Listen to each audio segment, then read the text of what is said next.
Halo adik-adik yang dikasihi oleh Tuhan Yesus Kristus, kita kembali berjumpa pada kesempatan ini, yaitu saat teduh seperti biasa. Dan untuk edisi hari ini, tanggal 4 Mei 2024 ini, tema renungan kita adalah Roh Kudus Mengubahku, di mana bacaan Alkitab kita diambil dari Kisah Para Rasul 2, ayatnya ke-38 sampai dengan 41. Kisah Para Rasul 2 ayat 38 sampai dengan 41 akan kita baca, namun sebelumnya kita akan berdoa. Mari kita berdoa. Kami bersyukur Tuhan, karena pada kesempatan ini kami boleh kembali bersekutu dan merenungkan firman-Mu. Berkati ya Tuhan, agar kami boleh berfokus ketika kami membaca dan merenungkan firman-Mu itu. Dalam nama Tuhan Yesus Kristus kami berdoa. Amin. Bacaan kita rekan-rekan, seperti yang tadi dikatakan dari Kisah Para Rasul 2 ayat 38 sampai dengan 41, demikianlah bunyi firman Tuhan.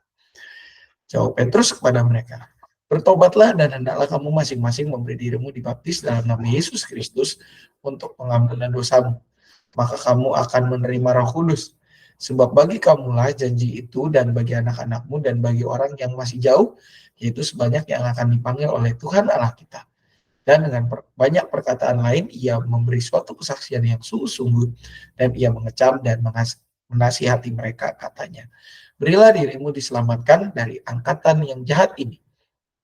Orang-orang yang menerima perkataannya itu memberi diri dibaptis, dan pada hari itu jumlah mereka bertambah kira-kira 3.000 jiwa. Demikianlah pembacaan Alkitab kita. Dan yang berbahagia ialah setiap kita yang tidak hanya membaca, namun juga memelihara firman Tuhan. Adik-adik yang dikasihi oleh Tuhan Yesus Kristus, tidak terasa kita tinggal beberapa minggu lagi memasuki yang namanya Minggu Pentakosta, di mana kita merayakan Roh Kudus yang dicurahkan itu. Nah, salah satu peran Roh Kudus yang kita rasakan dalam hidup kita sehari-hari adalah perubahan yang kita rasakan dari hari ke hari. Perubahan itu ditunjukkan lewat sikap kita yang semakin mencerminkan Kristus. Contohnya apa?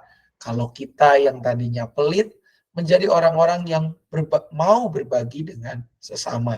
Kalau kita yang tadinya malas untuk belajar, kita menjadi anak-anak yang mau rajin belajar.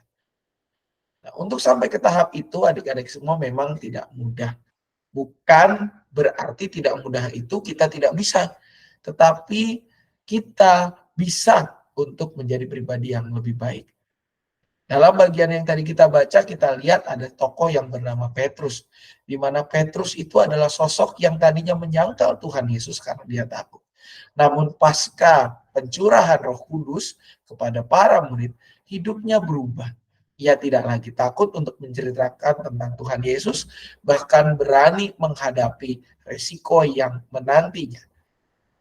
Nah, adik-adik serta saudara-saudari sekalian, Roh Kudus itu sudah ada di dalam diri kita.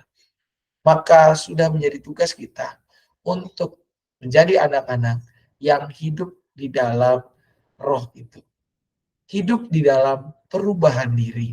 Dari yang tadinya mungkin kita pemalas, pemarah, menjadi orang-orang yang ramah, orang yang rajin, bahkan mau bekerja lebih keras demi kemuliaan nama Tuhan.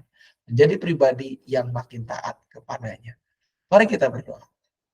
Bapa di surga, mampukanlah kami, anak-anakmu ini, untuk menjadi pribadi yang hidup di dalam Roh Kudus, yang senantiasa mau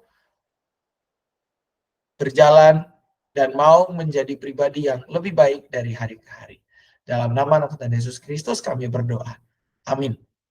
Selamat pagi adik-adik, selamat beraktivitas. Tuhan Yesus memberkati kita semua.